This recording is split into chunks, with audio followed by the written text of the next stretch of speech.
जय जगन्नाथ आरस्मिता रोसे हांडीशाला को बहुत बहुत स्वागत। तो आज रेसिपी नहीं आसी पोई नाड़ घांट।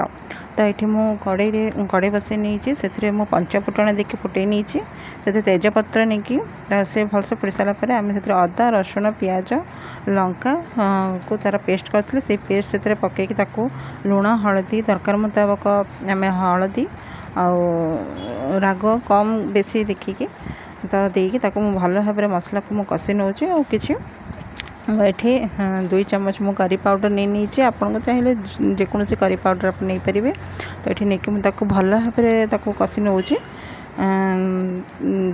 माने मसला रू जो तेल न छाड़ी तो ये प्राय मसला तेल छाड़ी जाइए। तो मुझे जहाँ परिबा काटती पोई नाड़ कखारू आलू सारू जह्नी एसबू को मु ताकू काटिकी धोई नहीं से पकईकि भल भाव में मुझे मसला सहित मु 2 मिनिट पर्यंत भल भाव में स्लो फ्लेम रे मुझे कषि नौचे।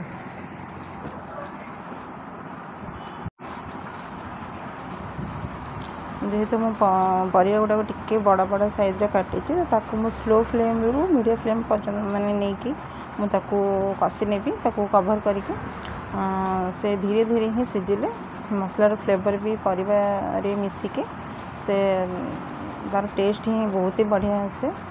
तो ताकू कवर करके मुझे भल भाव में कषि नौ मझे मझे मुझे चेक कर नौ। तो ये परिवार प्राय पानी छाड़ी गला पानी बाहर तो आम एमती घोड़े घोड़ेका मझे मझे आम कषि नवा।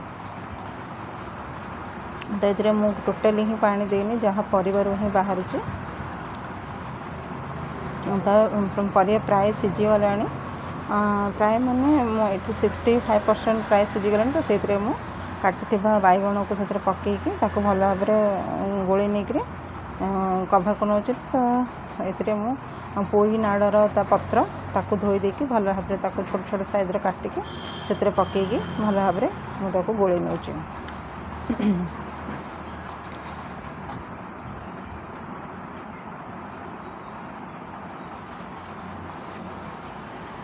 प्राय ये हो गला आम 1 मिनिट पर्यटन आम भल भाव में से कषि ना आम से पानी देवा ही ना। तो ये मुझे टोटाली पानी ऐड करनी प्राय हो गला। तो आम ये गरम मसला पकईकि आम ओल्हे ना। तो ये प्राय रेडी हो गला पोई नाड़ घांट।